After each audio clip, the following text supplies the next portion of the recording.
Hello, y'all. Wiggle and Carrie here. This is part three of faith based versus value based communities.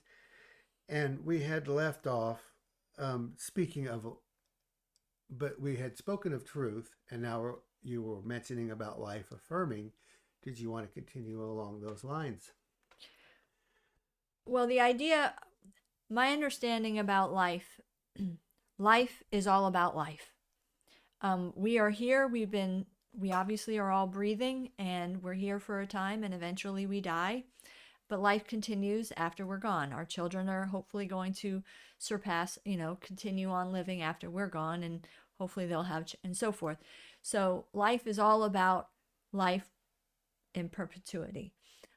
So my idea of a value system or value based system of community, and the reason why it needs to be life affirming is that ultimately we want things to get better. We want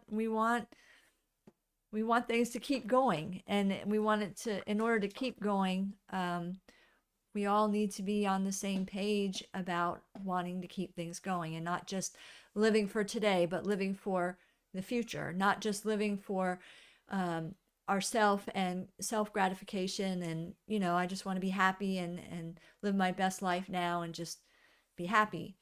No, we want our kids to be happy and we want our grandkids to come into existence.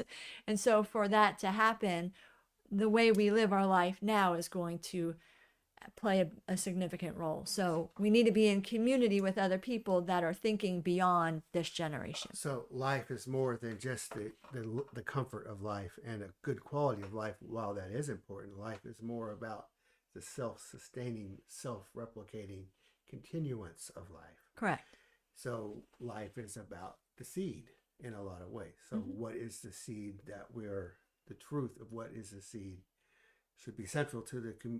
Am I oversimplifying it, or I'm not sure what you're trying to say. um, life is perpetuated by the seeds. So, what seeds should the community be focused on planting or nurturing? Or to me, I think the seed and life are kind of synonymous. Right. Well, I think that life, the way this world that we live in is designed to sustain itself, and it's sustained by, we humans have to eat in order to keep on living. So we need food. And in order to keep having food, the food we eat what comes out of the ground. Well, that has a life cycle in itself, whatever it is that we're eating, you know, and the way that carries on is through seeds. So the way the design of our world is designed to procreate or to reproduce after like kind. Which world? The natural world, the greater world, the world that we all live in, that the one that gave us breath designed, the created world. Because there is another world at play. And Right, the world that we live in at large is the one that I was just referring to, what I consider to be the natural world or the created world, made by not by human hands, made by something above and beyond humanity. And then there's smaller worlds in which we live in. A smaller, greater world within that is what I generally call the system. And it's a mainstream way of operating.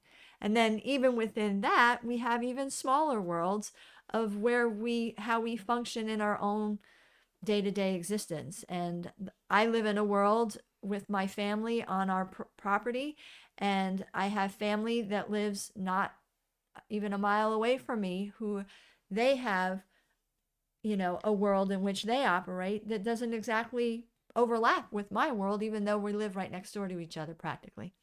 So, so, it's part of the idea of a value based community that you're looking for, or that we're discussing.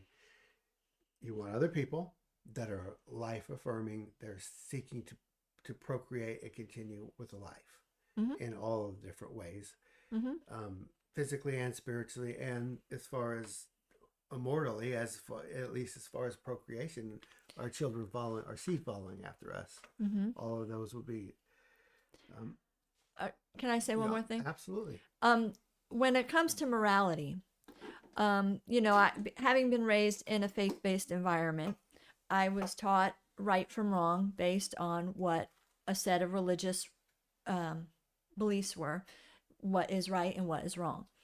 And what I have since come to learn since then is that, what I consider to be right, the right way to live, perpetuates life. The wrong way to live destroys life or does not perpetuate life. So that's kind of how my view as far as what's right and wrong. I don't get it down to, well, you have to do this. Like, I don't have a set of rules about. My whole thing is what's right and wrong is what perpetuates life. That's the right way to live.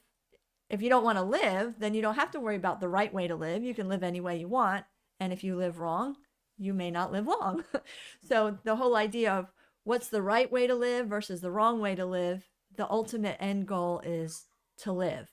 And that's kind of like so I don't inflict, or, I don't impose upon people how they're supposed to live. But if they're living in a way that's destructive, if they're harmful, if they're hurting me or hurting my own or what I possess, then that's the wrong way to live around me. You can live that way, but you're not going to live around me that way. And being harmful and destructive is killing. It is Yeah. anti-life in a matter of degrees. Right, exactly. So that's how I define right and wrong. If it's harmful or destructive, that's wrong. If you're taking things that don't belong to you, Taking if you're life in some way. a theft of some kind, that's wrong. That's not the way to live. You won't live long that way. But it's got to be a very broad. I'm not going to set rules for other people on how they live their life. So this kind of leads to your next point of free will. Yes. I think that is another value that should be central in every community, honestly. If you want a free society, you have to have people that value freedom, and not just their own freedom, but other people's freedom. So that means we've all been given free will in that when we can make choices, we can choose to do this or do that.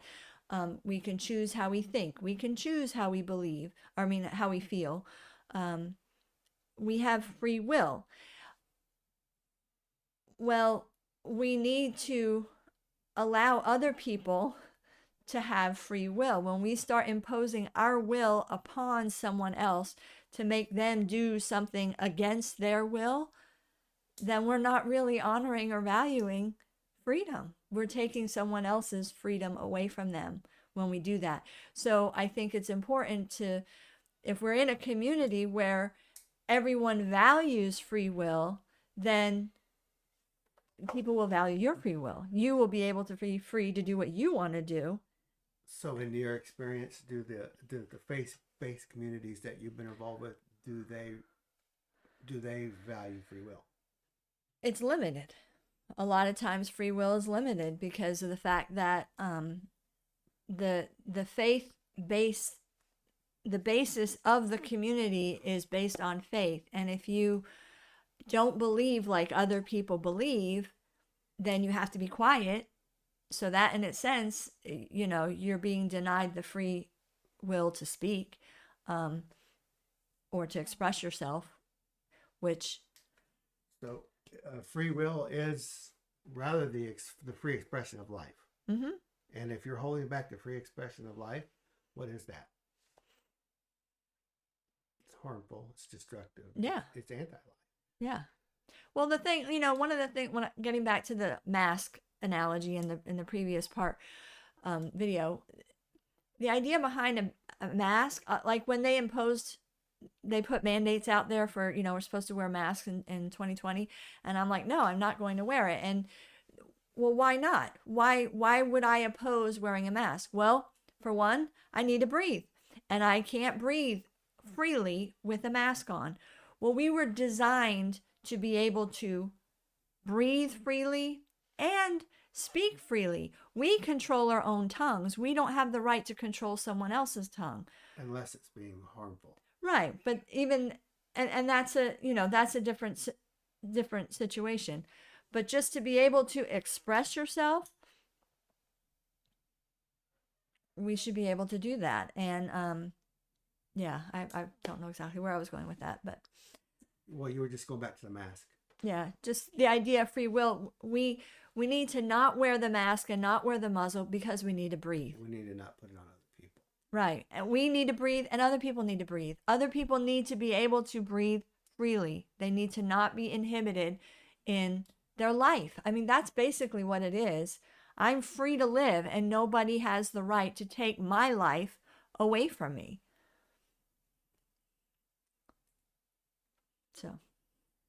So value based. So free will, that was my thing about. So if everybody values free will, then coercion is not a thing. I can express what I believe and I can be persuasive in my speech, and I'm passionate about something and I want to tell you about what I think is true or what I think is right or what I think, whatever. I can be very, excuse me, very passionate about it. But at the end of the day, I have to be willing to say, okay, well, that's where I'm coming from, but you're free to think whatever you want. You're free to, whatever. Well, I do want to bring up something, and it's just for sake of clarity or slightly expanding, but not to sidetrack.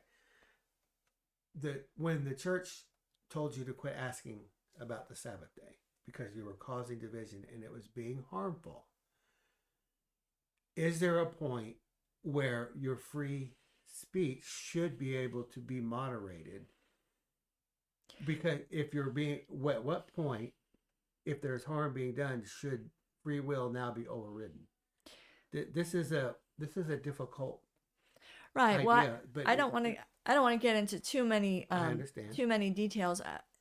The thing is that if you have an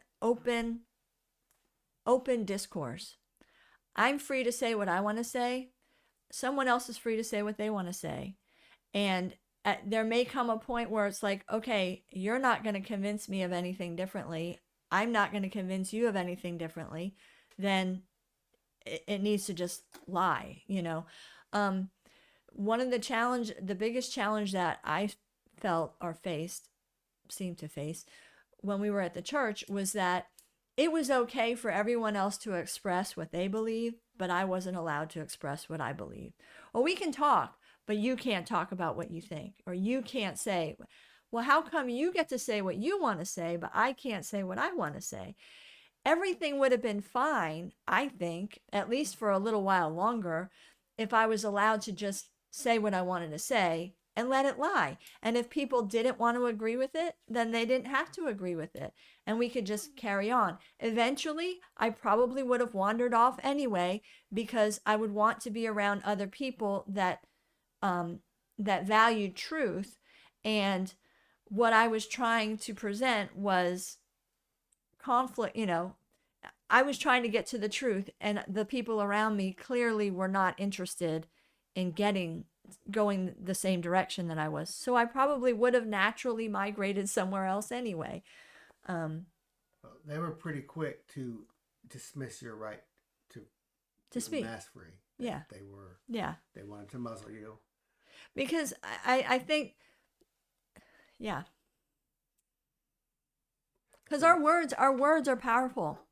That is what we have to say is there is life and death in the tongue in what we say, and we can bring to life things that some people don't want brought to life, and we can destroy things what other people don't want destroyed. So I mean, our words do matter.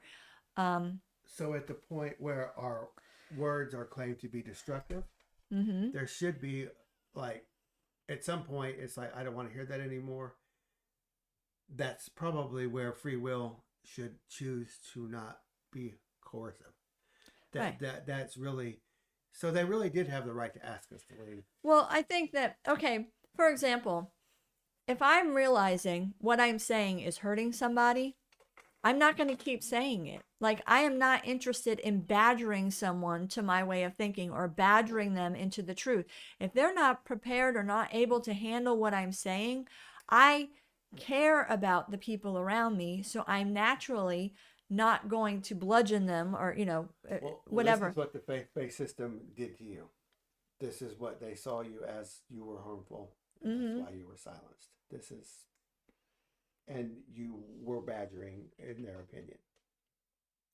I was presenting ideas and I was saying things that they didn't want spoken in their midst. So that's why we left. That was your expression of free will. I told you to keep talking, and you did. And well, yeah, what was happening was we were being told that I couldn't express myself online anymore if I was going to continue to associate with them.